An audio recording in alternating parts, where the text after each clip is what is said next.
ఈరోజు ఈ బీజేపీలో పెట్టినటువంటి ప్రెస్ మీట్ యొక్క ముఖ్య ఉద్దేశం ఏంటంటే తెలంగాణ రాష్ట్రంలో ఉన్నటువంటి మాదిగ దండోరా అలాగే సీమాంధ్రంలో ఉన్నటువంటి మాదిగ దండోరా చంద్రబాబు నాయుడు గారికి తెలియజేశానికి మద్దతు ప్రకటించారు. మరి గతంలో చంద్రబాబు నాయుడు ముఖ్యమంత్రి ఉండేటప్పుడు మాదిగల మధ్య చర్చ రేపేందుకు ఏబిసిడి ఎస్సీ వర్గీకరణ చేశారు. ఆ 4 సంవత్సరాల వర్గీకరణ సమయంలో మాలలు విద్యా ఉపాధి రంగాల్లో చాలా నష్టపోయారు, చాలా వెనకబడిపోయారు.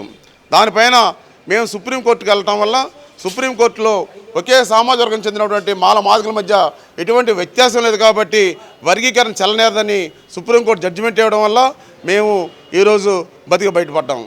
మళ్ళీ ఎంఆర్పిఎస్ వాళ్ళు ఈ తెలుగుదేశం వాళ్ళు ఒక కమిట్మెంట్కి వచ్చి ఒకవేళ తెలుగుదేశం అధికారంలోకి వచ్చినట్లయితే మళ్ళీ వర్గీకరణ అవసరం తెర మీదకి వస్తుంది కాబట్టి ఎట్టి పరిస్థితుల్లో చంద్రబాబు నాయుడు ఈ రాష్ట్రంలో అధికారం రాకూడదని మా మహానాడు ఒక నిర్ణయం.